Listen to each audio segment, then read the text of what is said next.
16장 22절에서 28절 말씀입니다. 성경으로는 신약 28절입니다.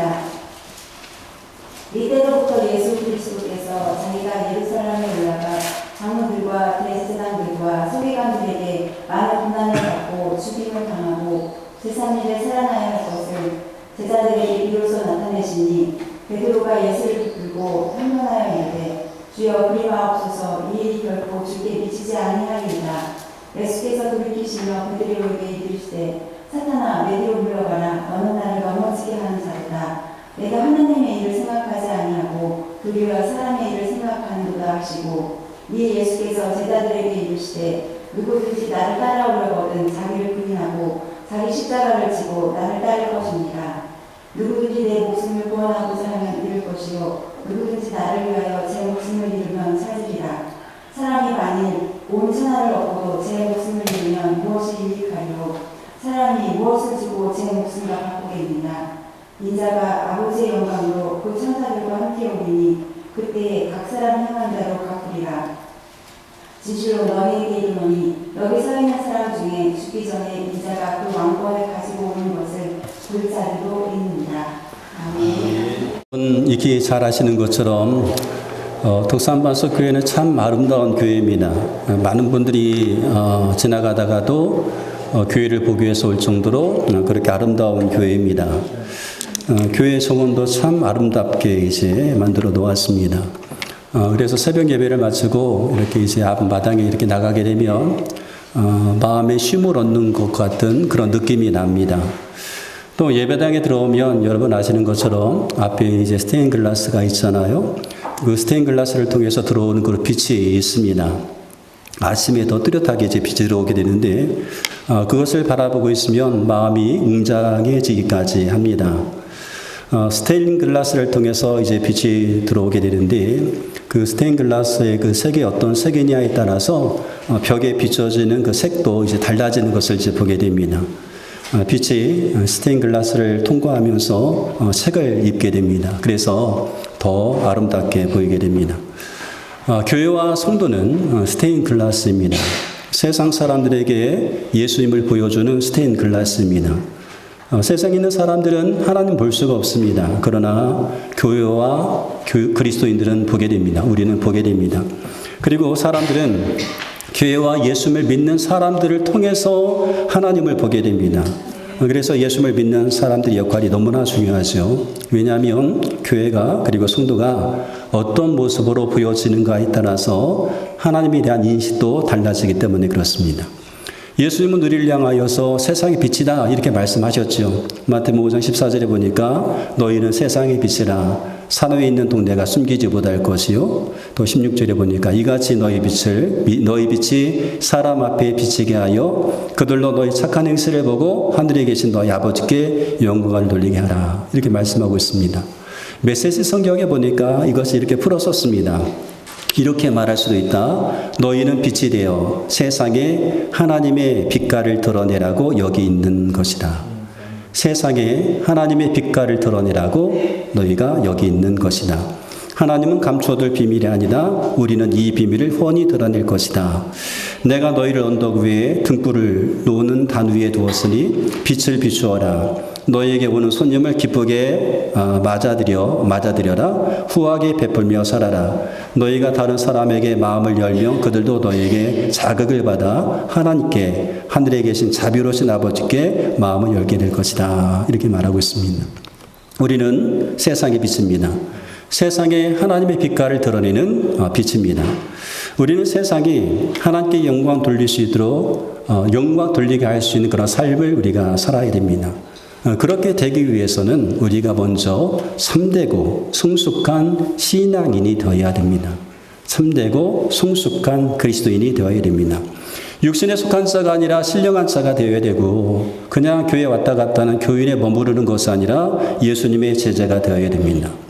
바울은 고린도전서에서 성도를 둘로 구분해서 우리 가운데 얘기해 주고 있습니다. 신령한 자와 육신에 속한 자입니다.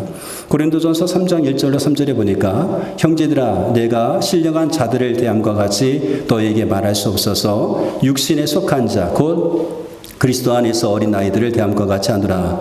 내가 너희를 저주로 먹이고 바보로 아니하였노니 이는 너희가 감당하지 못하였음이거니와 지금도 못하리라. 너희는 아직도 육신에 속한 자로다. 너희 가운데에 시기와 분쟁이 있으니 어찌 육신에 속하여 사람을 따라 행함이 아니뇨. 이렇게 말하면서 성도를 둘로 육신에 속한 자와 신령한 자들도 구분하고 있습니다. 육신에 속한 자는 그리스도 안에서 어린아이지요. 구원을 받았지만 신앙적으로 어린아이입니다. 삶의 모습은 마치 믿지 않는 사람들과 별반 다르지 않습니다. 똑같다는 거죠. 차이가 있다고 한다면 교회를 다니고 안 다니고의 차이일 뿐입니다.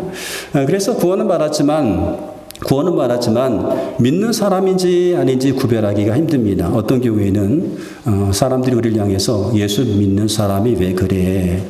예수 믿는 사람이 왜 그래? 그런 소리를 듣기도 합니다. 그러나 신령한 자는 영적인 것을 분별하고 받아들이는 사람입니다. 예수님을 주인으로 모시는 제자라고 할 수가 있죠. 그래서 이와 같은 사람들도 사람들에게 이런 소리를 듣습니다. 예수를 믿는 사람은 뭔가 다르네. 예수를 믿는 사람은 뭔가 다르네. 이런 소리를 듣기도 합니다. 그렇다면 여러분은 육신에 속한 자입니까? 아니면 신령한 자입니까? 영적인 어린아이입니까? 영적으로 어른입니까? 우리는 모두가 다 준비가 되어 있습니다. 신령한 자가 될 준비가 되어 있습니다. 영적인 어린아이가 아니라 영적인 어른이 될 준비가 되어 있습니다. 그런데 어떤 성도들은 계속해서 영적인 어린아이로 남아있으려고 합니다. 신령한 자가 될 수 있는 준비가 되어 있음에도 불구하고 그냥 육신에 속한 자로 남아있으려고 하는 거죠. 여러분, 육신에 속한 자와 신령한 자의 차이가 있어요. 그것은 먹는 것에 차이가 있습니다. 육신에 속한 자는 젖을 먹는다라고 말하고 있습니다. 무슨 말입니까? 복과 형통과 같은 듣기 좋은 말씀만 듣는다는 거죠. 그들은 단단한 음식과 같은 헌신하라 혹은 회개하라와 같은 그런 말씀을 감당하지 못합니다. 그런데 어떤 성도는 이와 같은 말씀, 헌신해라, 회개하라, 혹은 책망하는 그런 말씀도 들을 수 있는 그런 준비가 되어 있는데, 단단한 음식을 먹을 수 있는 준비가 되어 있는데, 그래서 단단한 음식을 먹을 수 있음에도 불구하고 계속해서 젖만 먹으려고 하는 그런 성도도 있다는 거죠. 얼마든지 성숙한 신앙인, 신령한 자가 될 수 있음에도 불구하고 계속해서 육신에 속한 자로 머무르려고 한다는 겁니다.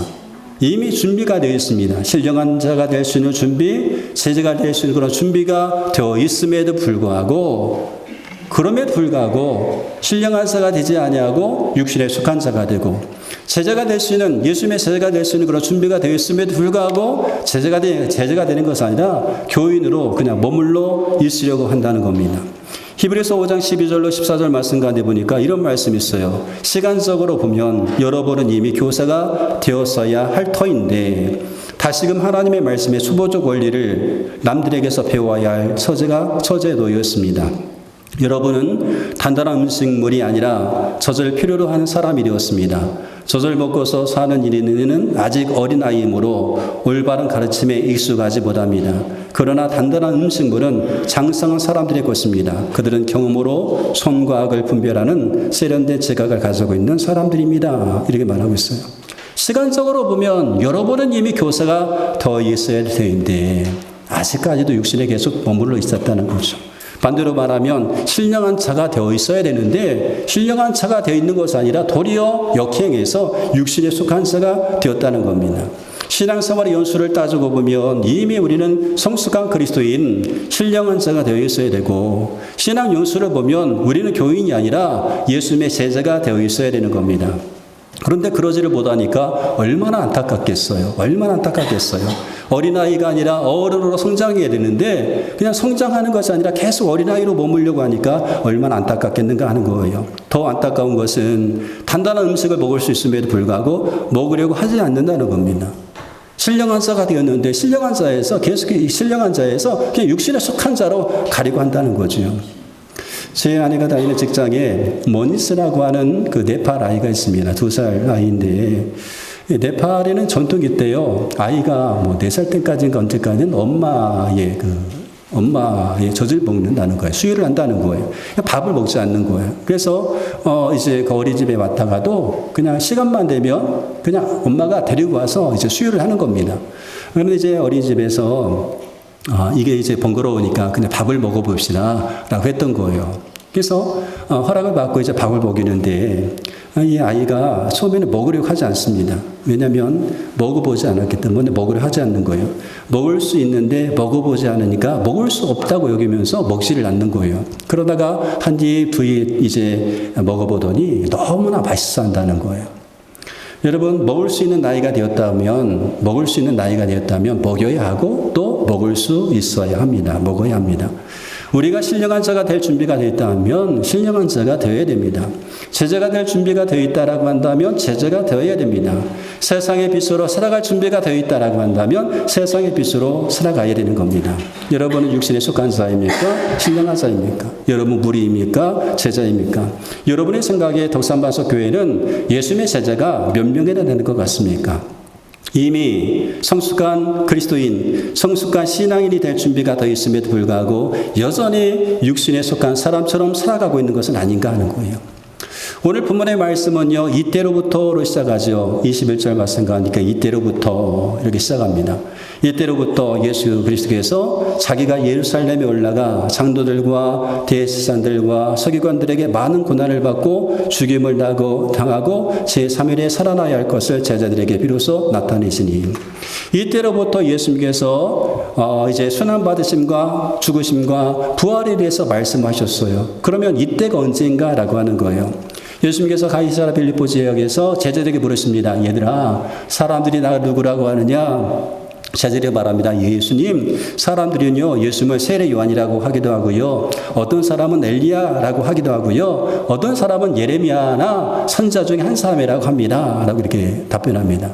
근데 예수님께서 중요하게 여겼던 것은 이 답변이 아니에요. 세상 사람들이 어떻게 자기를 생각하는 것이 중요했던 것이 아니라 제자들이 자기를 어떻게 생각하는가가 중요하셨어요. 그래서 제자들에게 물으십니다. 그러면 너희는 나를 누구라고 하느냐? 나를 누구라고 생각하느냐? 라고 물으시는 거예요. 그랬더니 베드로가 즉시 이렇게 고백하죠. 예, 예수님은 그리스도시요 살아계신 하나님 아들이십니다. 이렇게 고백해요. 예수님께서 베드로의 고백을 들으시고 베드로를 칭찬하십니다. 그리고 그 믿음의 고백 후에 교회를 세우시겠다라고 하셨어요. 그 다음에 예수님께서 이제는 구체적으로 이제 십자가의 순환과 부활에 대해서 말씀하셨어요. 이때가 언제입니까? 제자들이 예수님께서 누구신지 알았던 그때, 예수님을 향하여서 주님은 그리스도시요 살아계신 하나님 아들입니다라고 고백했던 그때에 바로 이 말씀을 하셨다라고 하는 겁니다. 그러면 왜 그전에는 이 말씀을 하지 않았을까요? 왜 그전에는 십자가의 순환과 그리고 죽으심과 부활에 대해서 말씀하지 않았을까요? 제자들이 그 말씀을 감당할 수 없었기 때문에 그렇습니다. 그러나 지금은 이런 말씀도 받아들일 수 있는 준비가 되어 있기 때문에 예수님께서 말씀하신 거예요. 제자들이 준비가 되어 있기 때문에 이때로부터 이 말씀을 하셨다는 겁니다. 이런 모든 것에는 과정이 있어요. 과정. 그래서 이해할 수 있을 때까지 이해할 수 있을 때 우리가 말을 해야 됩니다. 이전에 제가 초등학교부터 중학교 아이들에게 수학을 가르친 적이 있습니다.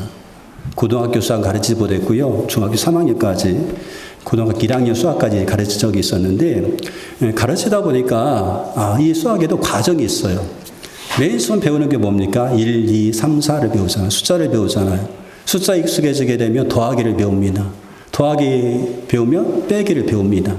그런 다음에 바로 곱하기 나누기가 되는 게 아니라 어떻게 되죠? 한 자릿수 더하기, 또 두 자릿수 더하기, 세 자릿수 더하기 한 다음에 이제 곱하기를 배우게 돼요. 곱하기하고 나누기하고. 곱하기하고 나누기도 처음엔 한 자리 곱하기, 두 자리 곱하기 그렇게 합니다. 나누기도 이제 마찬가지고 그런 이제 과정을 통해서 하는 겁니다. 근데 여러분 아시는 것처럼 더하기의 과정을 거치지 못하면 빼기 과정으로 가지 않아요. 더하기 빼기를 할 수 있어야 곱하기와 나누기의 과정을 갑니다. 그러니까 더하기를 배웠다라고 하는 것은 뭐냐면 그 다음에 빼기를 할 수 있는 그런 준비가 되어 있다라고 하는 거예요. 그러니까 더하기를 배운 사람, 빼기를 배운 사람은요, 그 다음에 곱하기를 할 수 있는 그런 준비가 더 있는 겁니다. 그러므로 더하기 빼기를 했다라고 한다면 이제는 어떤 단계로 나가야 되는가 하면 곱하기 나누기 단계로 이제 나가야 돼요. 그런 과정을 통해서 이제는 수학의 이제 이렇게 진도가 이제 나가게 되는 거죠. 근데 만약에 준비가 되어 있는데 그 다음 단계로 나가지 않으면 어떻게 될까요? 계속 그 자리에 머물러 수밖에 없는 겁니다. 준비가 되었다라고 한다면 그 다음 단계로 나가야 됩니다. 그래야 성장이 있는 거죠. 근데 준비가 되었음에도 불구하고 계속해서 더하기만 한다라고 한다면 더 이상 진보가 없는 거예요. 여러분, 우리가 준비가 되어 있다라고 한다면 그 다음 단계로 나가야 되는 겁니다. 제자들이 예수님의 순환과 부활에 대한 말씀을 들었습니다. 예수께서 이 말씀을 하신 것은 제자들이 이미 준비가 되어 있기 때문에 이 말씀을 하신 거예요. 단단한 음식을 먹을 수 있는 준비가 되어 있기 때문에 제자들에게 말씀하신 겁니다. 그 말씀을 들었을 때에 감당할 수 있는 능력이 있기 때문에 말씀하셨다라고 하는 겁니다. 그래서 말씀하시는 거예요. 그러므로 이제는 예수님을 아는 것에서 멈추는 것이 아니라 그 다음 단계로 나가야 되는 겁니다. 제자들이 그 다음 단계로 나가야 되는 거예요. 그리스도 안에서 영적인 어린 아이로 있었다라고 한다면 이제는 신령한 자로 나가야 되는 겁니다. 그런데 여러분, 베드로는 예수께서 말씀하셨을 때에 육신에 속한 자로 남아 있으려고 합니다. 예수님께서 제자들이 준비가 되어 있어서 십자가의 순환과 부활에 대해서 말씀을 하셨는데 들을 수 있는 준비가 되었기 때문에 말씀을 하셨고 단단한 음식을 먹을 수 있는 그런 준비가 되어 있고 감당할 수 있기 때문에 말씀을 하셨는데 베드로는 여전히 육신에 속한 자로 남아 있으려고 합니다. 예수님께서 제자들에게 예수님의 순환과 죽음에 대해서만 말씀하신 것이 아니에요. 제3일에 다시 살아나야 하리라. 이 말씀도 하셨잖아요. 근데 어찌된 영문인지 베드로의 귀에는요, 예수님의 죽으심만 들리는 것 같아요. 예수님께서 제3일에 살아나야 하리라. 살아난다. 이거 얼마나 놀라운 말씀입니까? 죽었다가 3일에 살아난다고 하셨는데, 근데 지금 베드로의 귀에는 예수님께서 말씀하셨던 내가 3일 만에 살아나야 하리라. 이 말씀을 들리는 것 같지 않고요. 예수님께서 순환받으시고 죽으신다. 이 말씀만 들리는 것 같아요. 이 말씀은요, 베드로에게 충격이었습니다. 너무나 큰 충격이었어요. 충격이었어요. 예수님께서 순환받으시고 죽으신다고? 어떻게 그런 일이 있을 수 있어? 충격이었습니다. 그래서 예수님 붙들고 항변합니다. 예수님은 꾸짖듯이 항변하는 거예요. 주님 그리 마시옵소서. 이런 일은 절대로 주님께 일어나서는 안 됩니다. 주님 안 됩니다. 안 돼요. 죽으시다니요. 안 돼요. 이런 일이 주님께 일어나서는 안 됩니다. 라고 막아서는 겁니다. 그러자 예수님은 그 베드로를 책망하시죠. 사탄아, 내 뒤로 물러가라. 너는 나를 넘어지게 하는 자로다. 내가 하나님의 말씀을 생각하지 아니하고 도리어 사람의 일을 생각하는도다. 라고 그리 책망했습니다. 베드로는 신령한 자가 될 수 있는 준비가 되어 있었어요. 그런데 예수님의 말씀도 감당할 수 있는 그런 준비가 되어 있었어요. 그런데 왜 지금 예수님의 그 말씀을 감당하지 못하는 것일까요? 왜 감당하지 못하는 것일까요? 왜 계속해서 육신에 속한 자에 머무려고 하는 것일까요? 그것은 24절에서 예수님께서 하신 말씀을 통해서 우리가 알 수가 있습니다. 24절에 예수께서 이렇게 말씀하셔요. 이에 예수께서 제자들에게 이르시되 누구든지 나를 따라오려거든 자기를 부인하고 자기 십자가를 지고 나를 따를 것이니라. 성숙한 신앙인, 성숙한 그리스도인, 예수님의 제자가 될 준비가 되어 있는데 왜 육신에 속한 자가 되려고 합니까? 단단한 음식을 먹을 수 있는 준비가 되어 있는데, 그래서 단단한 음식을 먹을 수 있는데 왜 계속해서 젖만 먹으려고 하고 있습니까? 자기를 부인하고 자기 십자가를 지는 것이 어렵기 때문입니다. 자기를 부인하고 자기 십자가를 지는 것이 너무너무 어렵기 때문에 그렇습니다. 그러다 보니까 그냥 육신에 속한 자로 있기를 원하는 거예요. 신령한 자가 되고 싶지 않은 거예요. 자기 부인, 자기 십자가, 이 말씀은요, 저에게 굉장히 어렵게 저에게도 다가왔어요. 자기를 부인하고 자기 십자가를 지고 예수님을 따른다. 너무나 힘든 말씀이잖아요. 그럼 자기를 부인한다는 것이 무엇을 말합니까? 쉽게 말하면 나는 죽고 예수님으로 사는 그런 삶을 말하는 거예요. 내 인생의 주인이 내가 아니고 하나님인 것을 인정하는 겁니다. 그래서 나의 생각도 나의 경험도 하나님 말씀 앞에 다 내려놓는 거예요. 내 생각이 있고 내 경험이 있지만 하나님 그렇게 말씀하시면 내 생각, 내 경험 내려놓겠습니다. 하나님 말씀대로 하겠습니다. 그것이 자기 부인의 삶이라고 할 수가 있습니다. 예수님께서 베드로를 책망하시면서 이렇게 말씀하잖아요. 너는 하나님의 일을 생각하지 않고 사람의 일만 생각하는구나. 사람의 일만 생각하는구나. 너를 생각하는구나. 하나님을 생각하는 것이 아니라 너만 생각하는구나. 그런 것 아니겠어요? 베드로는 예수님의 고난받고 죽으신다는 말씀을 들었습니다. 충격이었습니다. 예수님 죽으신다고? 예수님 죽으시면 그럼 나는 뭐야? 그거예요. 예수님 죽으신다고? 그럼 나는 뭐야? 여지까지 내가 2년여 동안 열심히 예수님 따라다녔는데 예수님 죽으신다고? 그럼 나는 뭐야? 나 어쩌란 말이야? 예수님 이제 예루살렘에 입성하셔서 왕이 되든지 예수님께서 이 지상에 메시아 왕국을 세우셔야 될 분인데 죽으신다고? 예수 죽으시면 나는 그럼 뭐야? 너무나 당황스러운 거예요. 베드로는요, 자기 자신을 위해서 예수님은 죽으면 안 되는 거예요. 나를 위해서 예수님 죽으면 안 되는 거예요. 그러니까 예수님 죽으면 안 되는 거예요. 근데 죽으신다고 하잖아요. 3일 만에 살아나야 되리라 이 말씀이 들리지 않는 겁니다. 죽으신다는 거예요. 베드로는 자기의 생각을, 자기의 욕망을 주님의 말씀 앞에 내려놓지 못한 겁니다. 그렇게 자기를 부인한다는 것은 그렇게 어려운 거예요. 그런데 베드로가 자기 자신을 부인할 수 없어서 부인하지 못한 건 아닙니다. 할 수 없어 안 하는 겁니다. 이전에 베드로는 예수님께서 말씀하셨을 때 자기를 부인했던 적이 있었어요. 여러분 잘 아시는 것처럼 베드로가 밤이 맞도록 이제 수거해서 고기를 잡지 않았습니까? 근데 고기를 잡았는데 한 마리로 잡지 못했어요. 그 다음날 아침에 실에 빠져가지고 그물을 손질하고 있는데 예수님께서 말씀하시고 베드로에게 말씀하십니다. 베드로야, 깊은 데로 가서 그물을 내려라 라고 말씀하셔요. 그때 이 베드로가 이렇게 말합니다. 주님, 내가 밤이 맞도록 수고해서 얻은 것이 없지만 예수님께서 그렇게 말씀하시니 예수님의 말씀에 의지하여서 제가 그물을 내리겠습니다. 베드로는 자기의 생각 내려놓았습니다. 자기 경험도 내려놓았습니다. 그리고 어떻게 합니까? 예수님의 말씀에 따라서 깊은 곳으로 가서 그물을 내렸습니다. 그런데 지금은 자기 생각, 자기 경험을 내려놓지 못하고 있는 거예요. 예수님을 믿는 우리에게도 이런 갈등 상황이 계속해서 벌어지게 됩니다. 갈등 상황이 계속해서 있어요. 왜냐하면 우리 안에 옛 성품도 있고 또 주님께서 주셨던 새 성품이 있기 때문에 그렇습니다. 옛 사람과 새 사람의 모습이 우리 안에 다 있기 때문에 그렇습니다. 그래서 우리 안에서 옛 사람과 새 사람이 막 갈등을 하게 하는 거예요. 육체의 소욕과 성령의 소욕이 서로 갈등을 하는 겁니다. 그랬을 때 우리가 선택해야 됩니다. 우리가 어떤 것에 따라 살아가야 될지를 선택을 해야 되는 것이요.